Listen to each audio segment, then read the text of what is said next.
प्रणाम सर, मेरा नाम तृष्णा तिवारी है। मैं राजकीय बालिका इंटर कॉलेज की कक्षा 12 की छात्रा हूँ। सर, मैं आपसे पूछना चाहती हूँ कि कई बार हम परीक्षाओं को लेकर तनाव में आ जाते हैं, तब हमारे शिक्षकगण और हमारे अभिभावक हमें समझाते हैं। इस संदर्भ में मैं आपसे पूछना चाहूंगी कि आप अपने तनाव से कैसे उभरते हैं। Thank you.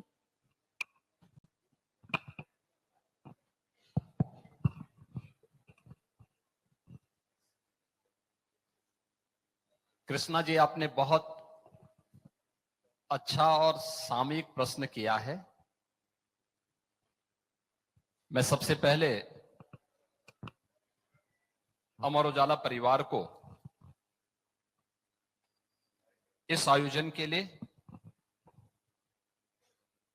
हृदय से धन्यवाद देता हूं और प्रदेश भर के इन सभी मेधावी छात्र छात्राओं को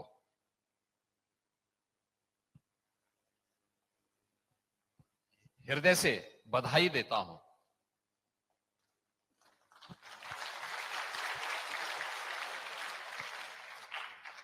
मैंने बोला पहले छात्र है फिर छात्राएं, लेकिन छात्राएं यहां ज्यादा हैं, छात्र कम हैं।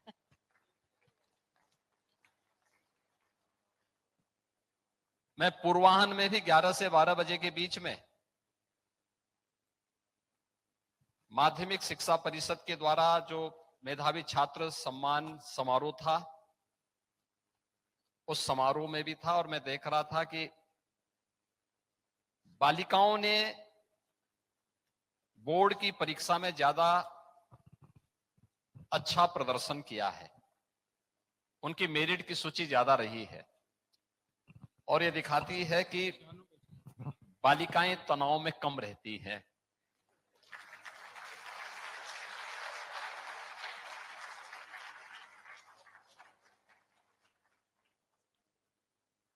वे मेहनत ज्यादा करती हैं। हम सबको जीवन में इस बात को ध्यान में रखना होगा कि परिश्रम का कोई विकल्प नहीं है। हम जितनी मेहनत करेंगे, जितना परिश्रम करेंगे, उसका परिणाम हमारे पक्ष में अवश्य आएगा और परिणाम आएगा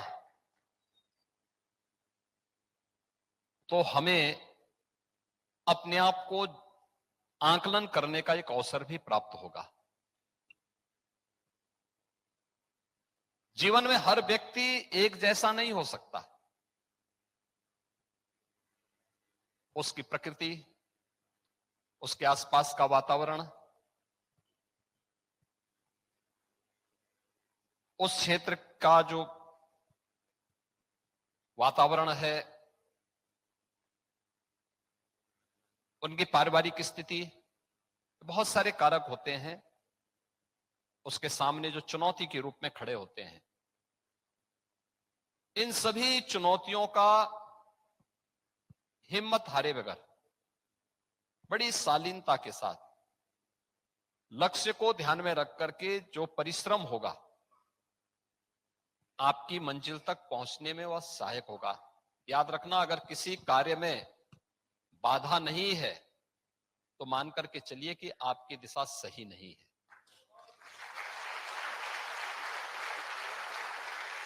अगर मार्ग में बाधाएं हैं तो ये मान करके चलिए कि आप सही दिशा में आगे बढ़ रहे हैं। जितने शुभचिंतक हैं उतने दुश्मन भी होने चाहिए।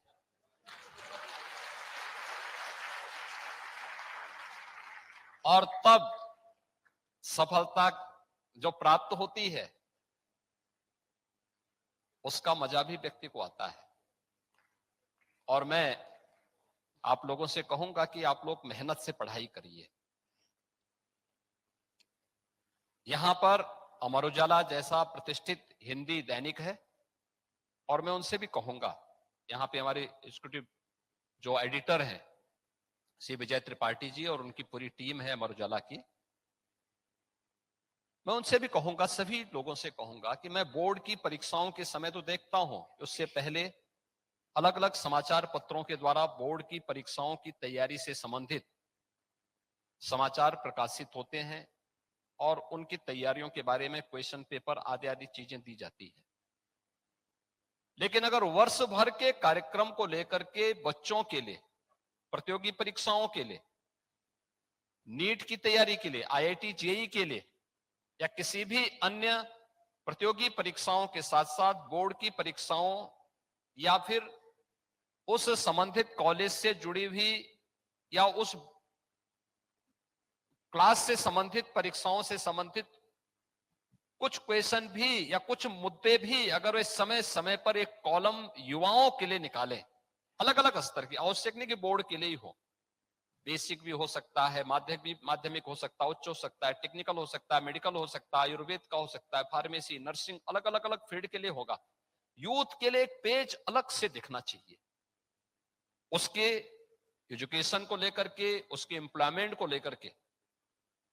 तो जो आप लोगों की इच्छा है कि स्कूल में समाचार पत्र उनके पाठ्यक्रम का पाठ बने, ये स्वतः ही पाठ्यक्रम का पाठ बन जाएगा। और मुझे लगता है कि हम लोगों का तो प्रयास है कि हर स्कूल में, हर कॉलेजेस में समाचार पत्र जरूर रहे, उनकी लाइब्रेरी का पार्ट बने, वहां बच्चे जाएं, देखें,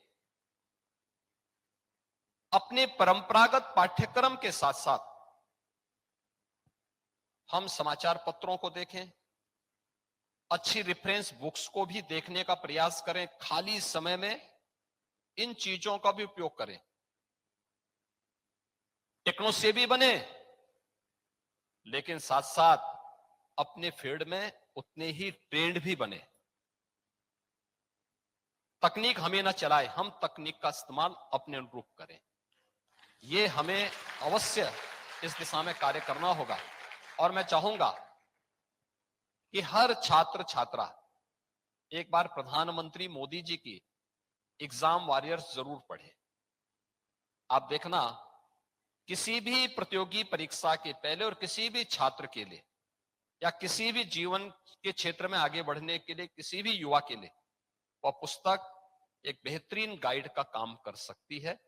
कृष्णा जी, आपने यहां पर जो प्रश्न किया है, मुझे लगता है आपकी मेहनत और इन सब बालिकाओं की प्रतिभा को देख करके मैं कह सकता हूं अवश्य वो आपका मार्गदर्शन करेगा।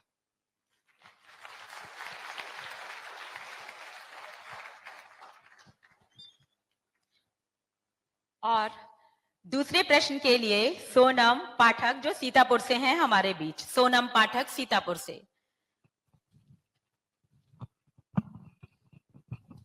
नमस्ते सर, मेरा नाम सोनम पाठक है।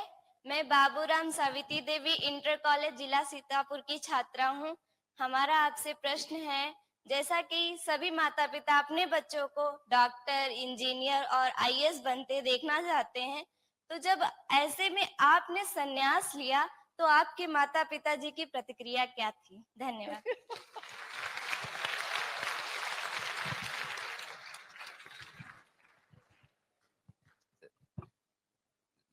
देखिए, ये एक चुनौती थी मेरे लिए भी और मेरे माता पिता के लिए भी।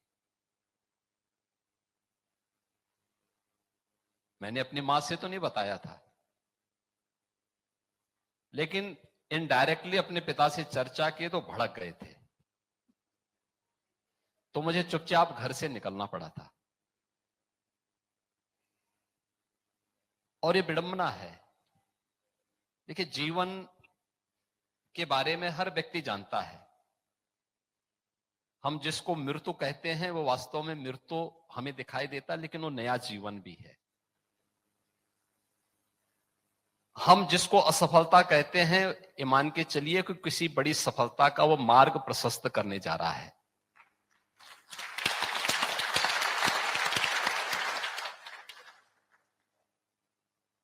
और उसी में हमें रास्ता निकालना है। हर व्यक्ति चाहता तो है, हर अभिभावक की इच्छा होती है और होनी भी चाहिए कि मेरा बच्चा योग्य बने, आईएएस बने, आईपीएस बने, डॉक्टर बने, इंजीनियर बने।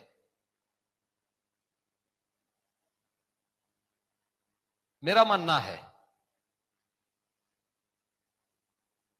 कि इन सब से बढ़कर के किसी भी अभिभावक की धारणा होनी चाहिए कि उसका पुत्र एक अच्छा इंसान बन जाए।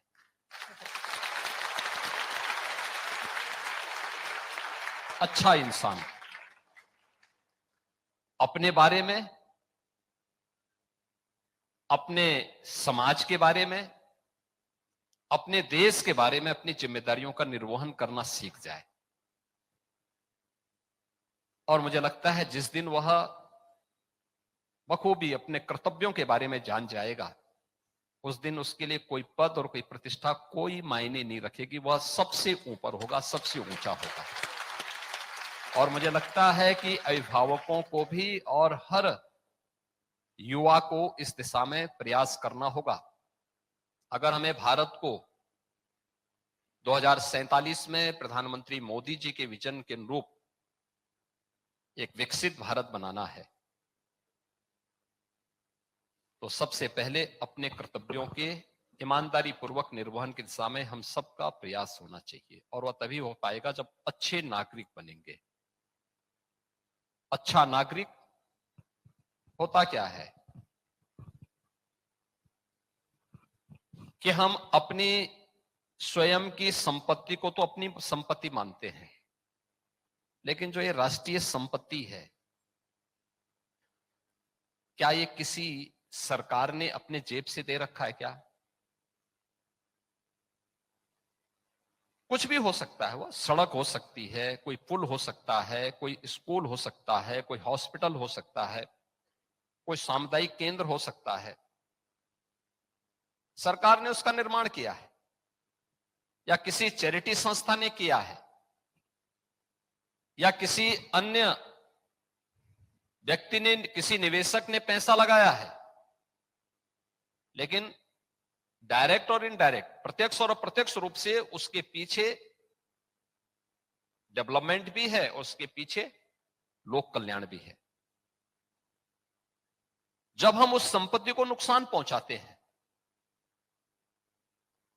तो एक प्रकार से हम अपनी क्षति कर रहे हैं, लेकिन हमें जानकारी नहीं, क्योंकि हम ये मान के चलते हैं कि जो मेरी स्वयं की प्रॉपर्टी है वही मेरी प्रॉपर्टी है, जबकि वह सार्वजनिक जो संपत्ति है उसके निर्माण में भी आपका पैसा लगा है। टैक्स के रूप में जो पैसा कलेक्ट होता, वही पैसा वहां उस निर्माण में खर्च होता है, लेकिन हम अपनी संपत्ति का नुकसान पहुंचा देते हैं।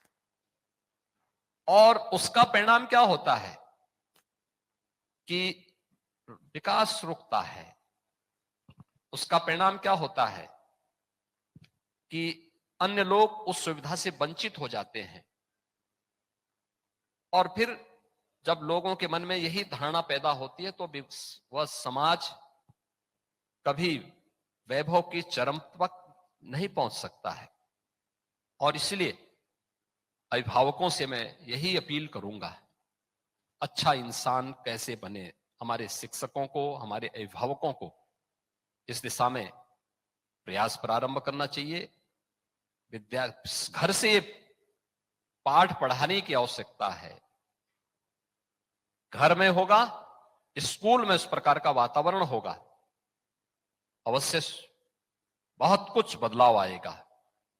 देश बहुत कुछ बदला है, भारत से दुनिया बहुत कुछ उम्मीद रखती है। भारत ने दुनिया को विपरीत परिस्थितियों में नेतृत्व दिया है और भारत आज उस दिशा में तेजी के साथ आगे बढ़ रहा है। उसके लिए हमें भी अपने आप को तैयार करना होगा।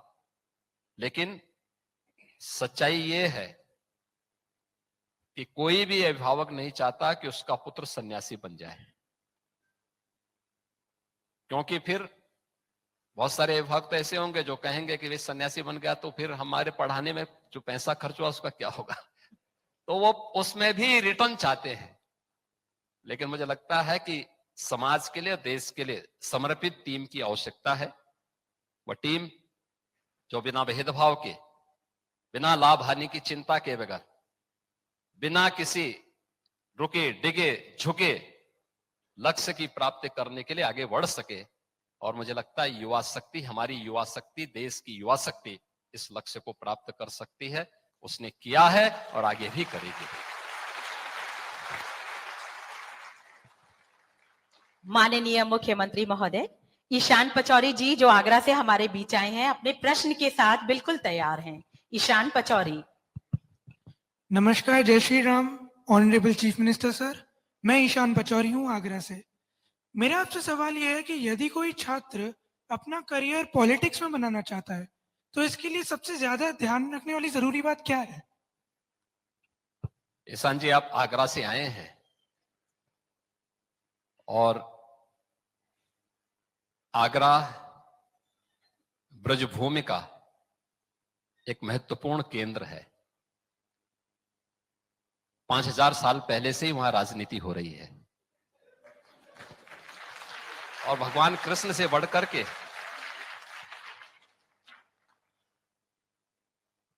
इस क्षेत्र का पारंगत अवतारी पुरुष दूसरा कौन हुआ है? देखिए, पॉलिटिक्स ये फुल टाइम जॉब नहीं है। आप अपने फील्ड में मेहनत करिए और मेरा मानना है कि राजनीति में अलग अलग फील्ड से जुड़े हुए विशेषज्ञों को आना चाहिए, अलग अलग क्षेत्र से जुड़े हुए लोगों को। अच्छा शिक्षाविद भी आए, अच्छा समाज सेवी भी आए, अच्छा चिकित्सक भी आए, अच्छा अधिवक्ता भी आए, अच्छे पत्रकारों को भी आना चाहिए। समाज जीवन अच्छा किसान आए, समाज जीवन से जुड़े हुए अलग अलग फील्ड से जुड़े हुए लोग जब वहां पर आएंगे, एक स्वस्थ चर्चा परिचर्चा को आगे बढ़ाने में मदद मिलेगी। और इसलिए, केवल इसलिए कि हम राजनीति में आ जाए और जाति के नाम पर, क्षेत्र के नाम पर, भाषा के नाम पर, परिवार के नाम पर सामाजिक ताने बाने को छिन्न भिन्न करके हम विभाजन की खाई को पाटे, तो मुझे लगता है इससे बड़ा पाप दूसरा नहीं हो सकता। ये पाप हम समाज के लिए तो कर ही रहे हैं, देश के साथ इससे बड़ी गद्दारी हो ही नहीं सकती है।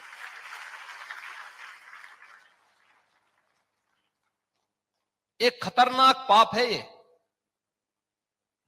जो जातीय विस्मरण करके हम लोग सामाजिक खाई को पाटने का काम कर रहे हैं, उसको चौड़ा करने का काम कर रहे हैं। ये जानते हुए कि भारत की सबसे बड़ी कमजोरी यही थी। क्या नहीं था भारत के पास? बल था, वैभव थी, विद्या थी, दुनिया में इसकी तूती बोलती थी। लेकिन ये जातीय वैमनस्यता ने इतनी गहरी खाई को चौड़ा किया कि चंद विदेशी आक्रांता आए, उन्होंने भारत पर कब्जा कर लिया, सैकड़ों वर्षों तक गुलाम बनाए रखा, भारत के सामाजिक ताने बाने को और छिन्न भिन्न किया। और जो काम उस समय, उस कालखंड में इस जातिवाद ने किया था और विदेशी आक्रांताओं ने किया था, यही कार्य आज के दिन पर ये जातिवादी नेता कर रहे हैं। हमें इनसे सावधान रहना होगा। ये दिखने के लिए हितैषी बनेंगे, लेकिन किसी के हितैषी नहीं, अपने परिवार के बाहर ये सोच भी नहीं सकते हैं, इनको सोचना भी नहीं है। इसलिए मैं तो आप जैसे युवाओं से कहूंगा कि अपने कैरियर को किसी एक फील्ड के लिए पहले चुनिए। अच्छा शिक्षक बनिए, अच्छे अधिवक्ता बनिए, अच्छे डॉक्टर बनिए, अच्छे इंजीनियर बनिए, अच्छे प्रशासनिक अधिकारी बनिए, और आपकी उस अच्छाई की चमक स्वतः राजनीति में आपको लेकर के आ जाएगी। राजनीति आपकी डिमांड करेगी, आपको उसके पीछे नहीं जाना होगा,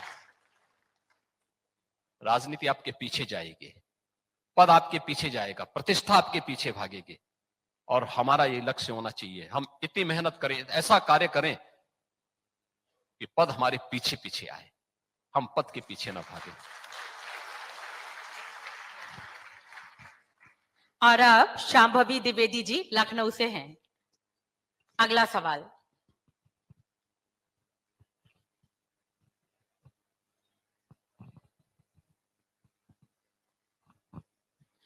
नमस्कार माननीय मुख्यमंत्री जी, मैं Shambhavi Dwivedi city Montessori school प्रथम शाखा की 11वीं कक्षा की छात्रा हूँ।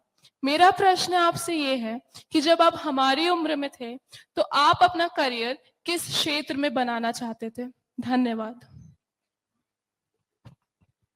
देखिए, जो आप सोचते हैं मैं भी वही सोचता था, और मैं भी ये मानता था कि मुझे एक अच्छा इंजीनियर बनना चाहिए या मुझे भी इस फील्ड में पारंगत होना चाहिए। लेकिन हर एक क्षेत्र की अलग अलग अच्छाई भी होती है, उसकी कमी भी होती है।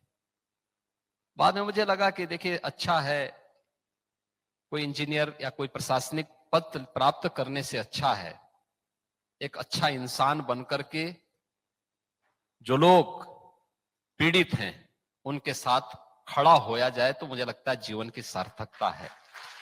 और मुझे अच्छा लगता है, जब मैं शुरू में मैंने सन्यास लिया था तो मुझे बहुत सारे लोग कोसने वाले थे, कहां चले गए जी, क्या कर दिया ये। और मैं भी असमंजस में रहता था कि क्या मैंने गलत तो नहीं कर लिया। लेकिन मैं जब उस फील्ड में आगे बढ़ा तो मुझे लगने लग गया कि नहीं, मेरा मार्ग एकदम सही है। जो लोग मुझे कोसते थे, मैं जब उनकी तरफ देखता हूं आज, या उस समय भी देखता था, कोई संतुष्ट नहीं है। भौतिक उपलब्धि व्यक्ति को कभी संतुष्ट नहीं कर सकती, कभी नहीं कर सकती है। और मैं इस बात को मानता हूं कि एक गरीब भले ही आपको आर्थिक रूप से संपन्न कर सकता हो, लेकिन उसकी दुआ और उसका आशीर्वाद आपके जीवन को प्रशस्त करने में बहुत बड़ी भूमिका का निर्वहन कर सकता है। और मुझे लगता है, ठीक बात है कि मैं आज मुख्यमंत्री हूं, लेकिन मैं मान के चलता हूं कि मैंने सन्यास का मार्ग लिया। ये प्लान का मार्ग नहीं है, ये संघर्ष का मार्ग है। जीवन संघर्ष का मार्ग है, परिश्रम का मार्ग है। आज भी 16 से 18 घंटे बेझिझक हम मेहनत करते हैं, बेझिझक करते हैं, सब कुछ होने के बावजूद ही मेहनत करते हैं। और इसलिए नहीं करते कि हमें कोई पद और कोई प्रतिष्ठा प्राप्त होगी, नहीं, इसलिए क्योंकि ये मेरी ड्यूटी है, इसलिए कि मैं अपने सन्यास की सार्थकता को साबित कर सकूं, और इसलिए कि मैं साबित कर सकूं कि नहीं, भारत की ऋषि परंपरा ने जो व्यवस्था बनाई है वो बहुत उत्तम व्यवस्था थी, और उस व्यवस्था के एक प्रतिनिधि के रूप में हम भी हैं।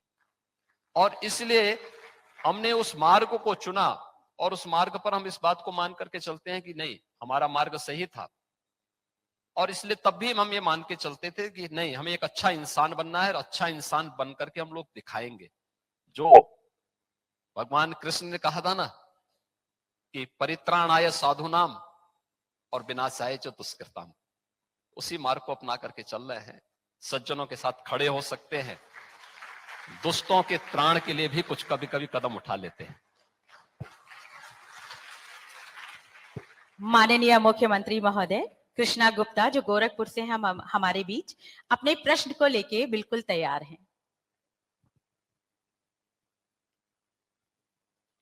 कृष्णा गुप्ता। इशिका।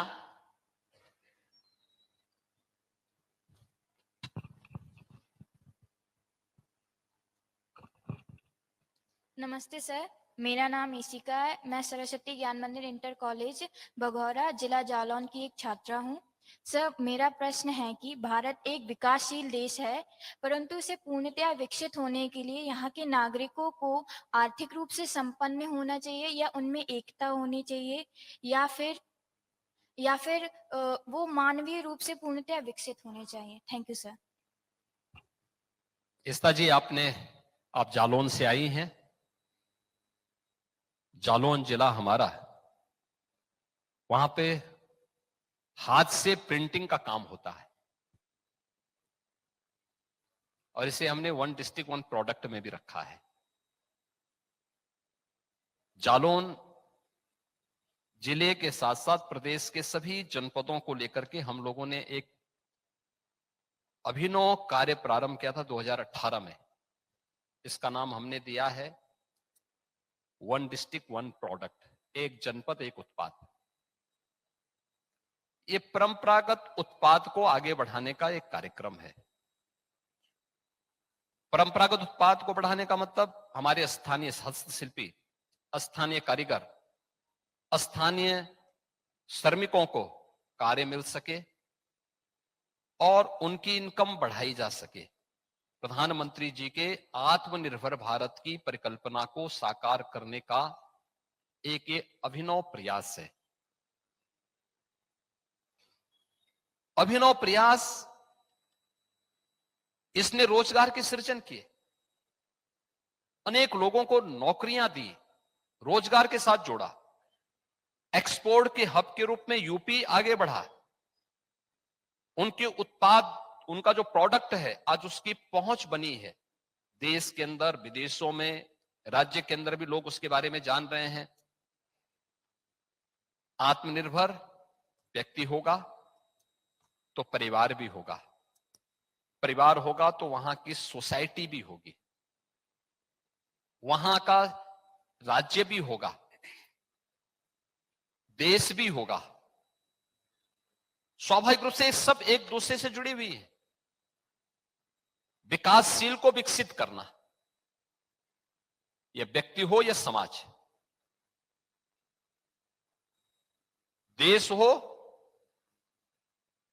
उसको विकास से विकसित की उस प्रक्रिया में शामिल करने के लिए ही एक सामूहिक प्रयास की आवश्यकता है।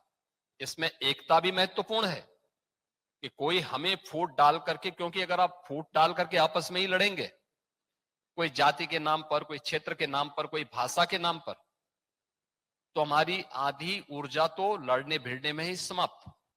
इसलिए एकता भी आवश्यक है। दूसरा, टीम वर्क भी उतना ही महत्वपूर्ण है।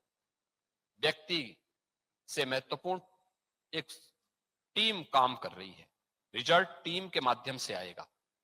आप अपनी क्लास में मेरिट में स्थान प्राप्त करते हैं, ये मेरिट में जो स्थान आप प्राप्त कर रहे हैं, यह आपका परिश्रम है, लेकिन इसके पीछे एक टीम का योगदान है।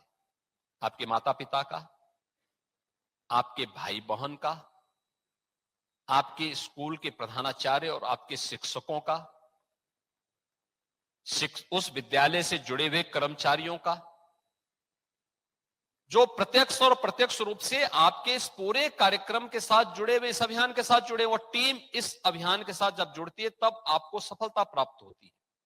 अब उस टीम का उपयोग अपने लिए, अपनी सफलता के लिए हम कैसे लेते हैं, यह व्यक्ति पे निर्भर करता है। तो देश को विकासशील से विकसित देश बनाने के लिए एकता भी आवश्यक है और इस एकता के साथ साथ हमें व्यक्ति की, प्रति व्यक्ति आय को भी बढ़ाना पड़ेगा, उसकी इनकम को भी बढ़ाना पड़ेगा। इसके लिए हमें अधिक से अधिक रोजगार के सृजन की दिशा में कार्य कर रहे हैं, सरकारें काम कर रही हैं। उनके लिए स्थानीय स्तर पर रोजगार का सृजन हो, निवेश हो, नौकरियां आए, रोजगार बढ़े, हर एक फील्ड में बढ़े। यह भी आत्मनिर्भरता के उसी लक्ष्य को प्राप्त करने के दिशा में किए जाने वाले प्रयास हैं। और जब ये प्रयास सामूहिक रूप से आगे बढ़ेंगे तो इसके परिणाम उतने ही सार्थक होते हुए दिखाई देंगे जो आज हम लोगों को देखने को मिलता है। याद करिए, जब मोदी जी ने सत्ता संभाली थी 2014 में, भारत दुनिया की 11वीं अर्थव्यवस्था थी। आज भारत दुनिया का 5वीं बड़ी अर्थव्यवस्था बन चुका है। भारत के लिए इससे बड़ी गौरव की बात क्या हो सकती है कि जिस इंग्लैंड ने भारत पर लगभग 200 वर्षों तक शासन किया, उस इंग्लैंड को पछाड़ करके भारत अपनी आजादी के अमृत महोत्सव वर्ष में, यानी आजादी के जब 75 वर्ष पूरे हो रहे थे, तब भारत दुनिया की 5वीं बड़ी अर्थव्यवस्था बना। यह भारत के लिए सबसे बड़ी उपलब्धि है। और अभी आप देखना, मोदी जी के नेतृत्व में अगले 3 वर्ष के अंदर भारत दुनिया की 3री बड़ी अर्थव्यवस्था बनने जा रहा है। यानी भारत से बड़ी 2027 में केवल 2 अन्य देश होंगे जो अर्थव्यवस्था में भारत से मजबूत होंगे, और वह होगा एक अमेरिका, दूसरा चीन और फिर भारत। और 2047 आते आते हम सब भारतीयों को इतनी मेहनत करनी है कि भारत दुनिया की सबसे बड़ी अर्थव्यवस्था बने। इसके लिए हमारा देश संपन्न हो, सुखी हो, समृद्ध हो। जब हम सभी एक साथ प्रयास करेंगे तो देश की समृद्धि के साथ परिवार की भी समृद्धि जुड़ जाएगी और व्यक्ति की भी समृद्धि जुड़ जाएगी। और ये मुझे लगता है कि दोनों एक साथ प्रारंभ होते हैं। उत्तर प्रदेश में भी ये स्थिति है। 2017 में जब हम लोग आए थे तो उत्तर प्रदेश देश की 6ठी अर्थव्यवस्था थी। आज उत्तर प्रदेश देश की 2री बड़ी अर्थव्यवस्था है। एक लंबी छलांग हमने लगाई है। देश के अंदर सबसे अच्छे विकास की दर को प्राप्त करने वाला राज्य है, प्रयास से, सामूहिक प्रयास से। और उस सामूहिक प्रयास के परिणाम सामने आने चाहिए।